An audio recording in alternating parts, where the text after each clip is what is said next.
Valero Latorre es una persona de acreditada ética y de unos valores elevados, muy consolidados, que merece la pena que hablemos un poco de él, no solamente lo que él ha escrito que tenía preparado sobre el Santo Cáliz, sino yo he querido conveniente que sepan ustedes que don José Luis Valero Latorre, barón de la Torre, es una persona destacada en el campo profesional, un buen profesional, por su trabajo y por su minuciosidad, un europeísta convencido y militante.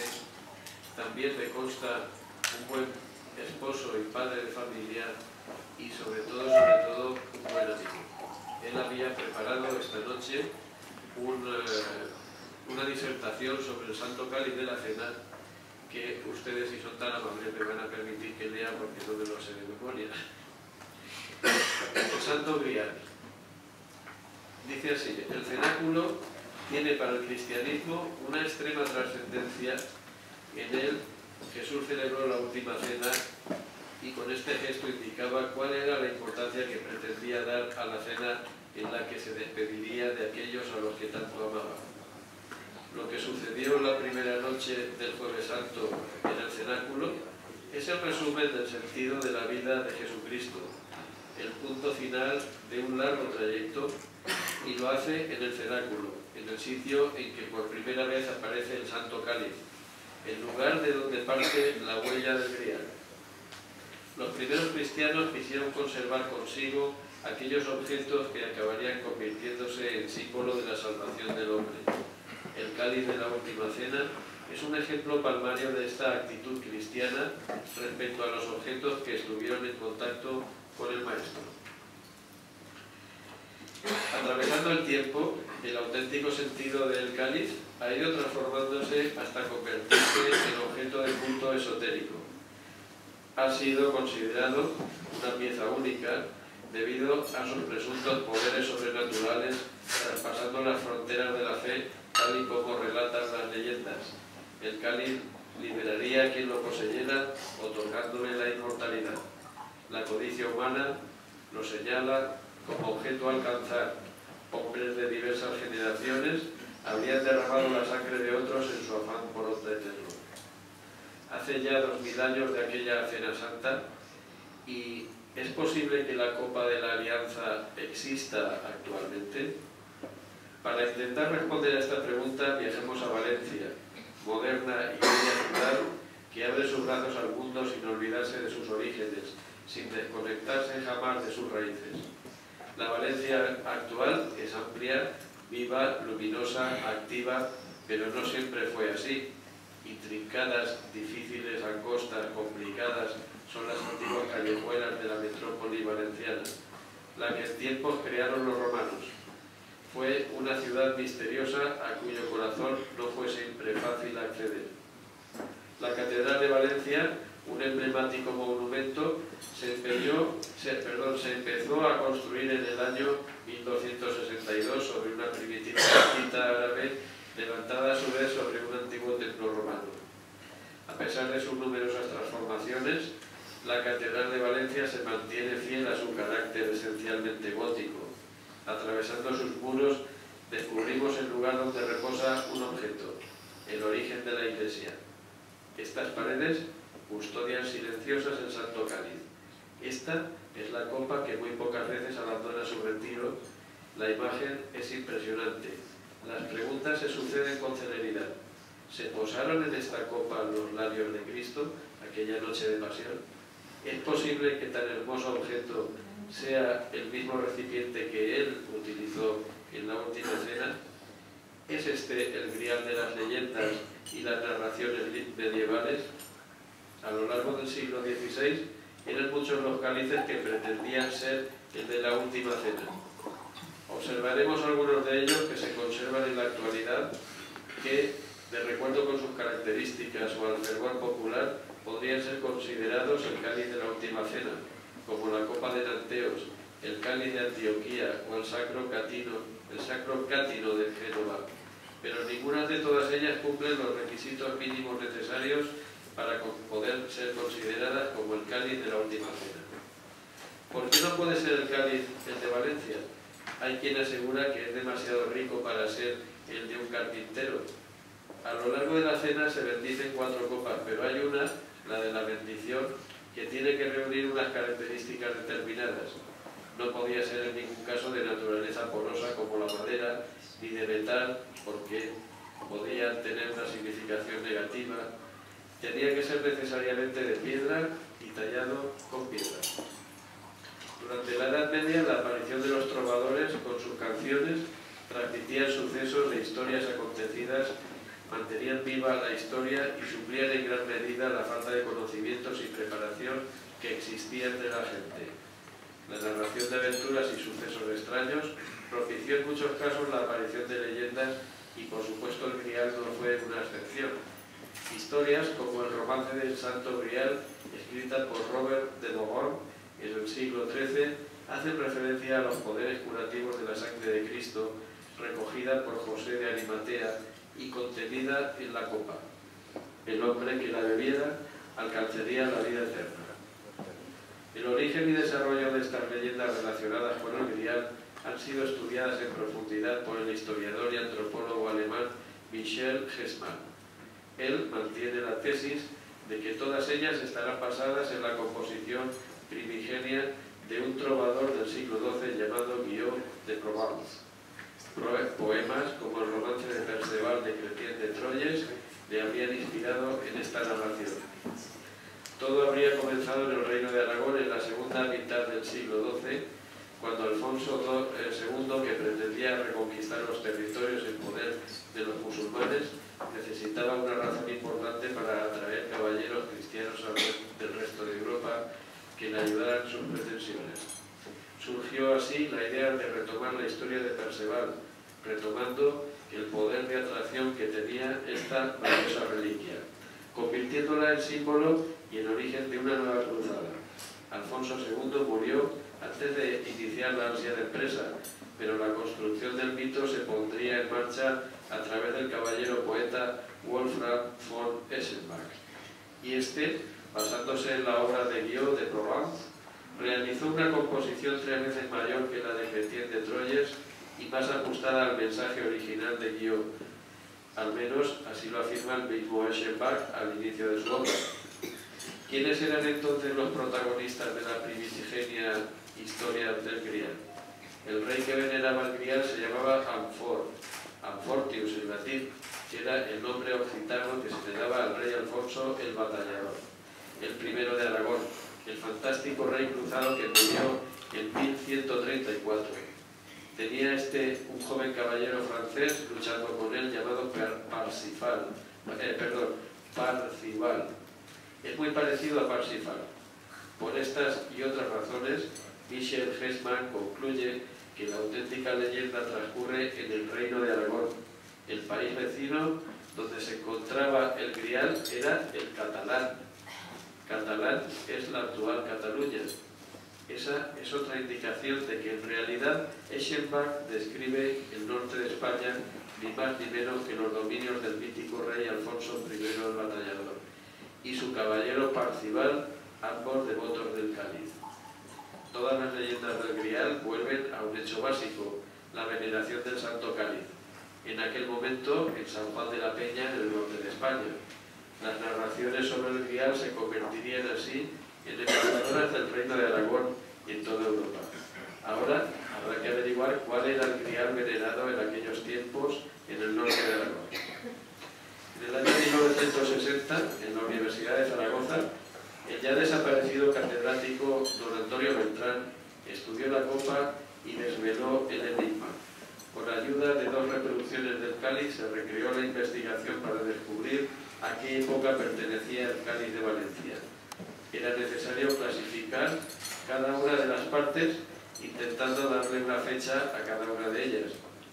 El Grial es una copa de cornalina alejandrina que pudo producirse en torno a unos decenios antes del cambio de era, es decir, del nacimiento de nuestro Señor, que perteneció a una familia acomodada y que sería uno de los objetos preciosos que esta familia poseía.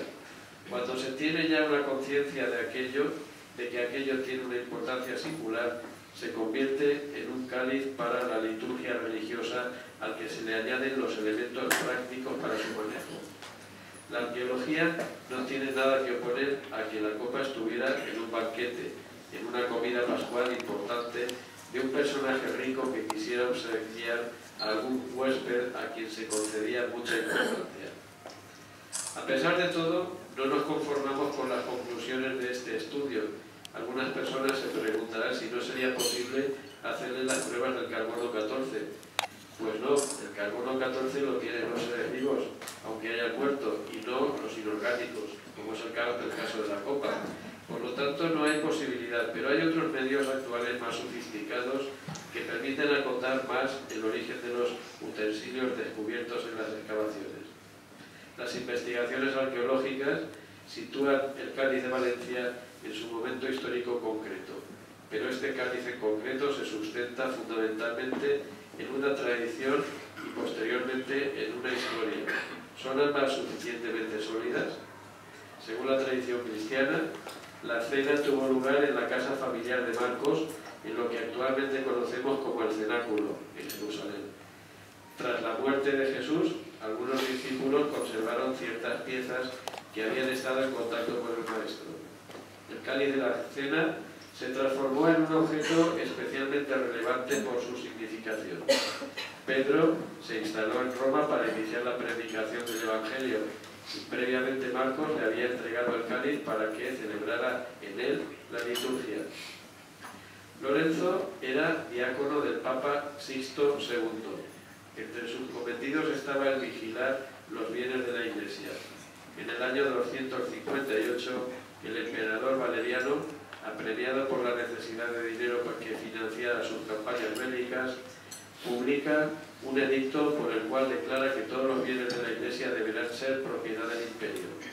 Al conocer el edicto, el Papa decide no donar al emperador las posesiones de la Iglesia y será Lorenzo quien se encargue de salvar el cáliz papal, el cáliz de la última cena. Lorenzo envía la copa a Huesca, acompañada de una misiva en la que indica a sus padres Orencio y Paciencia que se hagan cargo de ella. Porque San Lorenzo era de Huesca. El 10 de agosto, 4 días después de la decapitación de Sixto II, Lorenzo fue protagonista de los suplicios más crueles y despiadados, como es morir lentamente asado en una parrilla. El emperador consumaba así su venganza. La veneración de la copa, es decir, que el martirio, no lo pone aquí, pero aclaramos que el martirio de San Lorenzo tuvo lugar porque el emperador Valeriano quería saber dónde estaba la copa porque quería la copa. Y él se negó hasta el último momento y prefirió morir en la famosa parrilla a revelarle dónde se encontraba el Santo Cáliz. La veneración de la copa fue extendiéndose entre los cristianos de Huesca con la discreción necesaria que permitiera salvar los terribles obstáculos que supondrían las persecuciones de los romanos y el posterior acoso árabe.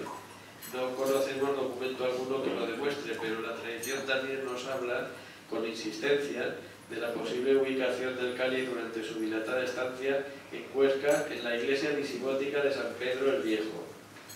Con el inicio del siglo VIII, los árabes dedican todos sus esfuerzos a la conquista de la península ibérica y los cristianos se ven obligados a replegarse y llevarán consigo la preciada reliquia.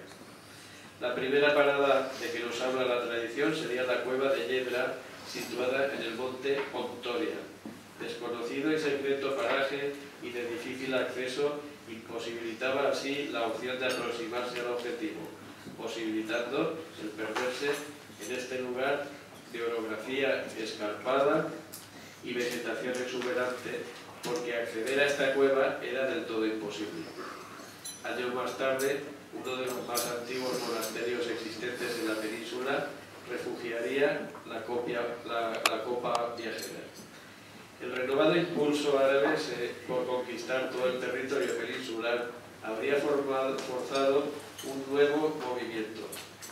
De este modo, y a lo largo de al menos 100 años, San Pedro de Sidesa confería al cáliz el tiempo necesario para mantenerse a salvo.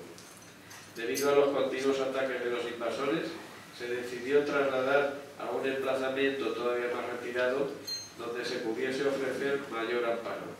Las elevaciones que envuelven la iglesia románica de San Adrián de Sásabe la ha salvado de la curiosidad de los extraños. Está situada en el Pirineo de Huesca, cerca de la villa de Burao. Mostraba todo su esplendor allá por el siglo X, y el Santo Grial descansaría en este recóndito sitio monástico, donde descansan 3 obispos, según reza en latín una inscripción que se conserva en el muro sur del sagrado lugar. Obispos que vigilaron atentos el cáliz de la alianza, que descansaba protegido por las gruesas paredes de la que fue en aquella época sede de los obispos de Aragón. Coincidiendo con la conversión de Jaca en sede episcopal, el cáliz quedaría ubicado en esta ciudad. Son diversos los argumentos que apuntan a que la catedral jaquesa fue construida expresamente para cobijar la copa. Aseguran que un indicio de ello sería la designación de San Pedro Apóstol como titular del templo. A pesar de la estima de los jaqueses, la reliquia que nos ocupa no permanecería en la ciudad por mucho tiempo, pues le aguardaba un nuevo destino. El nuevo sitio produce un efecto sobrecogedor. Su situación bajo una enorme peña y adentrándose en una cueva rocosa nos ayuda a comprender que la aparición de la copa en este enclave no sería casual. El primer documento que habla de la presencia del Santo Cáliz de la Última Cena de España es el acta de donación del año 1399 de los monjes de San Juan de la Peña a Martín el Humano. Es muy importante que en esta acta de donación se hable de la existencia de una carta que acompaña a la reliquia, en la que se explica que el Papa Sixto II se la había dado a San Lorenzo y que San Lorenzo había decidido mandarla a España porque era el lugar donde había nacido el santo, misiva que desapareció posiblemente en uno de los múltiples incendios sufridos en el santuario. Considerado el santuario como cuna del reino de Aragón, fue receptor habitual de los peregrinos que seguían el camino de Santiago, generador de leyendas. Destacó en este lugar la que lo vincula con el Santo Grial, y justamente aquí, en la iglesia alta, sería donde los benedictinos colocarían el cáliz para su adoración. Cáliz que con toda probabilidad varió su aspecto en esta época. Es decir, en esta época se le agregaron cosas que el cáliz no tenía, era simplemente un cuenco de piedra tallada. En San Juan de la Peña se le pusieron las asas de oro, las perlas, las joyas, y más tarde, en 1410, en el siguiente documento, la copa ya aparece descrita tal y como la conocemos en la actualidad. El tratamiento de orfebrería que se le da a la copa es muy especial, no hay nada parecido en esa época, pero los deseos del regente de la corona de Aragón, Martín el Humano, harán que ésta acabe entre los tesoros de la corte. Tras 328 años en San Juan de la Peña, el que era considerado el Santo Cáliz llegaría hasta su nueva ubicación en el oratorio del Real Palacio de la Aljafería de Zaragoza. El palacio acogerá la reliquia prácticamente hasta la muerte del monarca. Finalizada esta breve etapa, el nuevo regente de la corona pondrá fin a una larguísima disputa entre Martín el Humano y los monjes que custodiaban el cáliz durante los últimos años, ya en Barcelona. Y es la política de Alfonso el Magnánimo la que consigue que se nombrara heredera legítima de las reliquias y joyas de Martín el Humano a Margarita de Prades, y al mismo tiempo le permite vender o hacer entrega de estas joyas y reliquias a quien ella decida, y curiosamente es él el que le compró la copa. En 1432 el cáliz viajará a Valencia. Finalmente, en 1437 quedará ubicado en la catedral de la ciudad, la catedral metropolitana. El Santo Cáliz se dio a la catedral a cambio de un dinero que nunca se devolvió, y allí quedó como prenda del préstamo. Con el tiempo ya se consensuó que la apreciada reliquia se quedase en la catedral, y es en tiempos de San Juan de Ribera cuando empieza realmente su importancia. podemos decir que el culto al Santo Cáliz en Valencia comienza con el patriarca San Juan de Ribera. Desde ese momento será la Catedral Metropolitana de Valencia la que conservará esta reliquia hasta la actualidad. Desde Sixto II, ningún papa había celebrado la Eucaristía con el Santo Cáliz de la Última Cena, y fue su santidad Juan Pablo II en su visita pastoral a Valencia y a petición suya quien continuó la tradición papal. Y posteriormente su santidad Benedicto XVI, en otra visita pastoral a Valencia, también celebró la Eucaristía con él. El Santo Cáliz de la Cena, símbolo de la Eucaristía, es con la Eucaristía, pieza central de la espiritualidad cristiana. Y esperamos que con esta disertación haber ilustrado uno de los temas más desconocidos del cristianismo. Muchas gracias a todos.